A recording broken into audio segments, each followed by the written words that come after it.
வணக்கம். நான் Vijayakumar. ABN films YouTube channel மூலமாக சிகரம் தொட்ட சினிமா என்ற இப்பகுதியில் மீண்டும் உங்களை சந்திப்பதில் மிக்க மகிழ்ச்சி.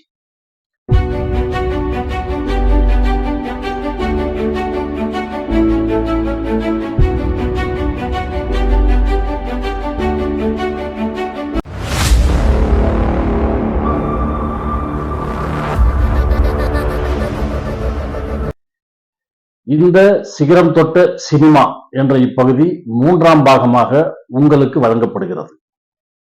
இந்த 3ஆம் பாகத்துல நாம என்னத்தை பத்தி பார்க்க போறோம்னு சொன்னா, அதிக நாட்கள் ஓடிய தமிழ் திரைப்படம், முதல் தமிழ் திரைப்படம், அதிக நாட்கள் ஓடியது, 3 தீபாவளிகளை கண்ட ஒரு மாபெரும் வெற்றியை கண்ட படம். அது என்ன படம் பாத்தீங்கன்னாக்கா, ராயல் டாக்கீஸ் தயாரிச்ச சுந்தர்ராவ் நட்கர்னி அவர்களின் இயக்கத்தில் இளங்கோவன் அவர்களின் திரைக்கதை வசனத்தில் உருவான ஹரிதாஸ் என்ற திரைப்படம் தான் அது.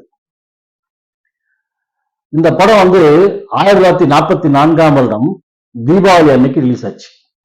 அடுத்து 1945 தீபாவளி, 46 தீபாவளி, 3 தீபாவளிகளை கண்டது. மிக பெரும் வெற்றியை அடைந்தது. 3 தீபாவளியை கண்ட மிகப்பெரிய வெற்றி படம், முதல் தமிழ் படம் எது என்று பார்த்தோமேயானால் இந்த ஹரிதாஸ்.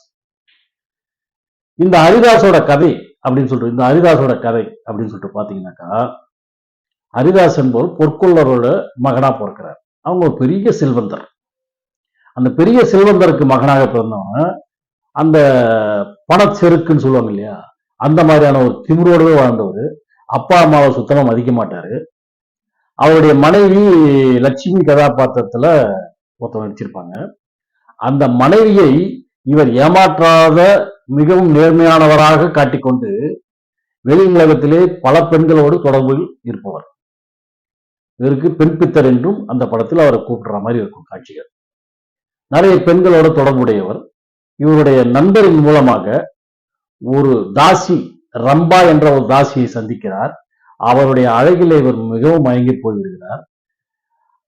அவங்க வீட்டுல யாருமே இல்லாத நேரத்துல அந்த ரம்பாவை வீட்டுக்கே வர வச்சு அங்கேயே அவங்க நடனம் ஆட வச்சு ரொம்ப சந்தோஷமா ஜாலியா இருக்கிறாங்க.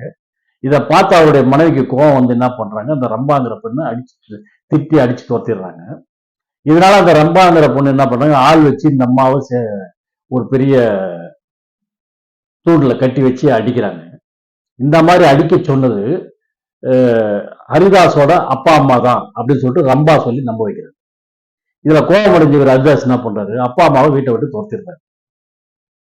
துரத்துட்டதுக்கு அப்புறம் இவருக்கு ரொம்ப ஈஸியா போச்சு ரம்பாவோட பழகத்துக்கு. அவரோட ரொம்ப நெருங்கி பழக ஆரம்பிச்ச உடனே அவன் எல்லாத்தையும் ஏமாத்தி எழுதி வாங்கிக்கிறாங்க. இவருடைய செல்வத்தை எல்லாம் ரம்பா பிடிங்கி கொள்கிறார். இவர் இந்த வீட்டையும் எழுதி கொடுத்துடுறாரு. இதெல்லாம் எழுதி கொடுத்துட்டதுக்கு அப்புறம் அந்த அம்மா என்ன பண்றாங்க, ரம்பா ஹரிதாஸையும் அவருடைய மனைவியையும் வீட்டை விட்டு வெளியே துரத்திடுறாங்க. இவங்க 2 பேரும் வீட்டை விட்டு வெளியே வந்துட்டாங்க. இந்த மாதிரி துரத்திட்டாலேன்றது அவன் மேல ஒரு கோபம். இந்த கோபத்துல இருக்கும்போது காட்டு பகுதியில போய் வாழ வேண்டிய சூழ்நிலை. அப்புறம் தான் தெரியுது தனக்கு ஏன் இப்படிப்பட்ட பிரச்சனைகள் எல்லாம் வருகிறது என்று அவர் யோசிக்கும் போது தான், பெற்றோரை மதிக்காமல் அவர்களை வீட்டை விட்டு துரத்தி அவர்களுக்கு கடுமையான தண்டனையை கொடுத்ததனால்தான் தனக்கு இத்தனைப்பட்ட பிரச்சனைகள் உருவானது என்பதை புரிந்து கொண்டு தன் பெற்றோரை தேடி போகிறார். அங்க போயிட்டு அவங்க பெற்றோரை கடைசி காலத்துல அவங்கள சந்தோஷமா வச்சுக்கணும் அப்படின்னு சொல்லிட்டு அவங்களுக்கு செய்ய வேண்டிய அனைத்து பணிவிடைகளையும் செய்து தான் செய்த பாவங்களுக்கெல்லாம் ஒரு பரிகாரத்தை தேடிக்கொள்கிறார் ஹரிதாஸ். இதுதான் இந்த ஹரிதாஸோட கதை.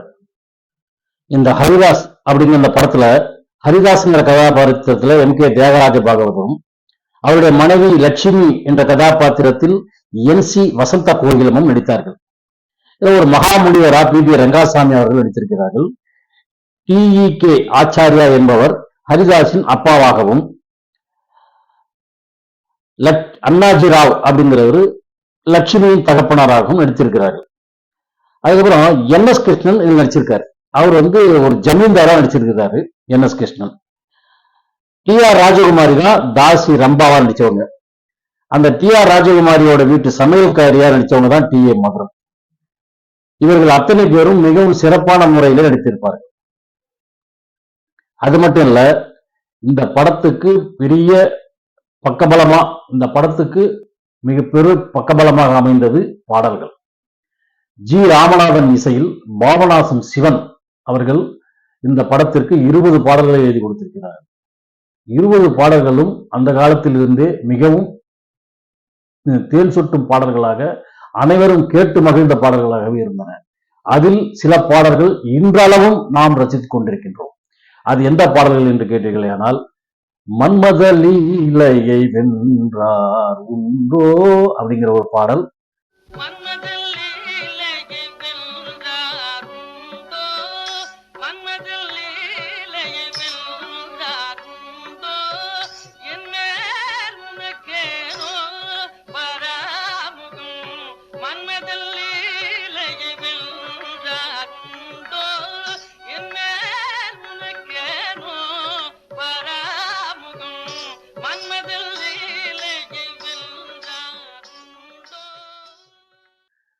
கிருஷ்ணா முகுந்தா முராரே அப்படிங்கிற ஒரு பாடல். இந்த 2 பாடல்களையும், பாடல்கள் மட்டுமில்ல, இன்னும் சில பாடல்களையும் இன்றளவும் நாம் கேட்டு ரசித்துக் கொண்டிருக்கின்றோம். காலத்தால் அழியாத பாடல்களை தந்த படம் தான் இந்த ஹரிதாஸ். இத்தனை நடிகர்களை வைத்து, இத்தனை பாடல்களை கொண்டு பெற்றோருக்கு பணிவிடை செய்ய வேண்டும் என்ற ஒரு தத்துவத்தையும் இந்த படத்தின் மூலமாக கொடுத்திருக்கிறார். இது சாதாரணமான வெற்றியை பெறவில்லை.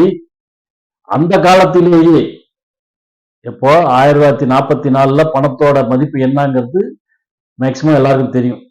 அந்த காலகட்டத்திலேயே 10 லட்சம் ரூபாய்க்கு மேல் வசூல் சாதனை புரிந்த திரைப்படம். இன்னைக்கு அந்த 10 லட்சம் ரூபாய்னா என்னன்னு உங்களுக்கே தெரியும், 1000 கோடிக்கு சமம். அவ்வளவு பெரிய தொகையை உருவாக்கி கொடுத்த திரைப்படம் என்ற பெருமையை இந்த ஹரிதாஸ் பெற்றிருக்கிறது. இதுல எம்.கே. தியாகராஜ பாகவதர் அப்படியே ஹரிதாஸ்ங்கிற கேரக்டராகவே மாறி இருப்பார். அவருடைய அந்த கம்பீரமான தோற்றம், அந்த செல்வந்தருக்குண்டான ஆடைகள் அணிந்து செல்வது, அவருடைய உச்சரிப்பு, அவரே சொந்தமா பாடியிருக்காரு எல்லா பாட்டையும். அவர் பாடுற பாட்டை பூரா அவரே தான் பாடியிருப்பார். அந்த ஒரு கம்பீரமான குரல் வளம், அந்த பாடல்களின் தன்மை, அந்த நடிப்பின் உச்சம் அனைத்தும் அந்த படத்திலே பெருமிதமாக பேசப்பட்டிருக்கும். இத்தனை பெருமைகளையும் கொண்டதனால்தான் அந்த படம் 3 தீபாவளிகளை கண்ட மாபெரும் சரித்திரம் படைத்த படமாக ஹரிதாஸ் படம் மிக சிறப்பாக விளங்குகிறது. இந்த ஹரிதாஸ் படம் இன்றளவும் இதிலிருந்து பல கதைகள் உருவாகி பல திரைப்படங்கள் உருவாகி இருக்கின்றன. ஹரிதாஸ் எம்.கே. தியாகராஜ பாகவதர், டி.ஆர். ராஜகுமாரி, என்.எஸ். கிருஷ்ணன், டி.ஏ. மதுரம் மற்றும் பலர் நடித்து 1944ஆம் ஆண்டு டிசம்பர் மாதம் ரிலீஸ் ஆகி 1945 டிசம்பர், 1946 டிசம்பர், 1946 தீபாவளி என்று 3 தீபாவளிகளை கண்ட மிக பெரும் வெற்றி படமான ஹரிதாஸ் என்ற படத்தை இந்த 3ஆம் பகுதியில் நாம் அனைவரும் தெரிந்து கொண்டோம். இதுபோல் அடுத்து 4ஆம் பகுதியிலும் மிக சிறப்பான ஒரு செய்தியோடு உங்களை சந்திக்கிறேன். இந்த படத்தின் மூலமாக உங்களுக்கு கிடைத்தது அதிக நாட்கள் ஓடிய முதல் தமிழ் படம் என்ற செய்தி. அடுத்து 4வது பாகத்திலே நாம் பார்க்க போவது மிக பிரம்மாண்டமான படம், மிக பிரம்மாண்டமாக உருவாகி பிரமிக்க வைத்த முதல் தமிழ் திரைப்படம் என்ற தகுதியை படைத்த படத்தை பற்றி தான் அடுத்த பகுதியில் பார்க்க போகிறோம். நன்றி, வணக்கம்.